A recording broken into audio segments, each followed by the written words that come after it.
Next question क्या कह रहा है? The fourth term of an AP is zero. क्या कह रहा है? एक एपी है जिसका चौथा टर्म क्या है? जीरो है।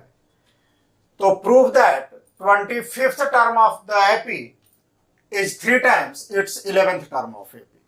तो कह रहा है कि उस सीरीज में, जिस सीरीज का एपी का चौथा टर्म जीरो है, उसमें यह प्रूफ करके दिखलाइए कि जो उसका 25वां टर्म है वह उस एपी के 11th टर्म का तिगुना है, यानी 3 टाइम्स है। आइए चलते हैं, देखते हैं। आसान सा है लेकिन आपको लग रहा होगा टिपिकल क्वेश्चन। आइए देखते हैं इसे। फ्रॉम क्वेश्चन, क्वेश्चन से क्या हम लिख सकते हैं? फ्रॉम क्वेश्चन, या इसे आप गिवन भी कह सकते हैं, कहीं कहीं लिखा है गिवन भी लिख सकते हैं। तो गिवन क्या लिखा हुआ है? Fourth term of an AP is zero. Simply एक वैल्यू दिया हुआ है A4 इक्वल टू 0, और कुछ नहीं दिया हुआ है। और इसके बाद हमसे क्या पूछा जा रहा है कि आप दिखलाएं कि जो A25th टर्म है, यानी A25th जो है वह A11th का कितना है? 3 टाइम्स है। A25th टर्म जो है A11th टर्म का कितना है? 23 टाइम्स है। यह हमें डिराइव करके या प्रूफ करके दिखलाना है। तो आइए चलते हैं। वी हैव दैट, जैसा कि हम लोग जानते हैं इंट्रोडक्शन के क्लास से, क्या जानते हैं? फॉर्मूला an के लिए an equal to a plus n-1 into d. अब देखिए, पहले हम चलते हैं A4 के लिए। तो A4 के लिए a प्लस n की जगह क्या आ जाएगा हमारा? 4-1 इंटू डी। और A4 का वैल्यू क्या दिया हुआ है? 0, इसलिए 0 इक्वल टू a प्लस 4 में से 1 जाएगा, क्या होगा? 3d। अब आइए a को इधर रख लेते हैं, 3d को इधर कर देते हैं, तो क्या हो जाएगा? -3d equal to a। इसे हम मान लेते हैं इक्वेशन नंबर फर्स्ट। इसे क्या मान लेते हैं? Equation number first.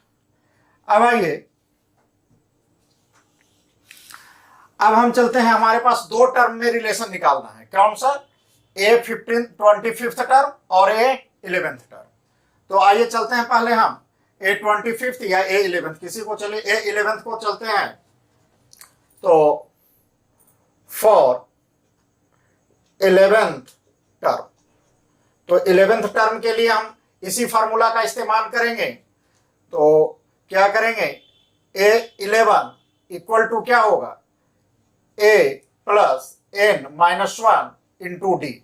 और चूंकि A11th है, यानी 11th जो है से n के स्थान पर है, यानी a प्लस 11-1 इंटू डी, यानी A11 equal to a plus 10d।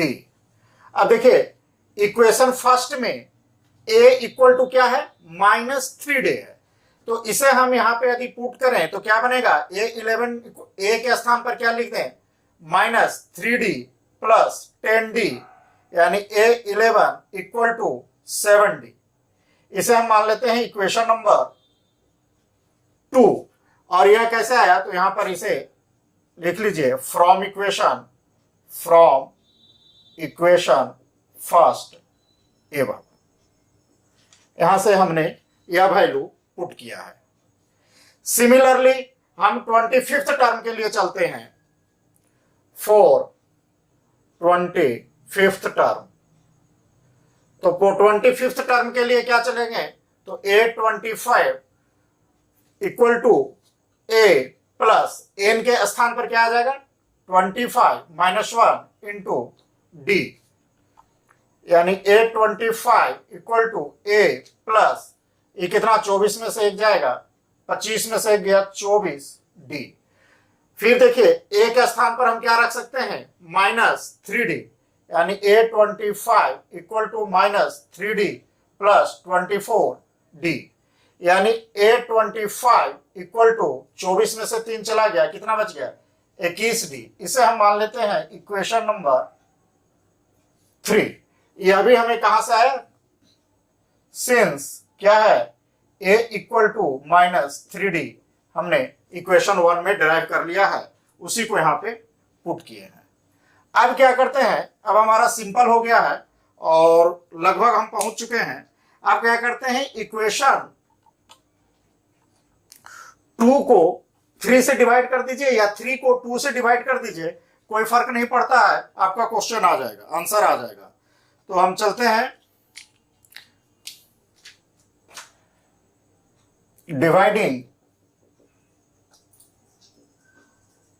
Equation, चलिए इसका 3 का ज्यादा वैल्यू है इसलिए इसे लेते हैं, dividing equation third by second.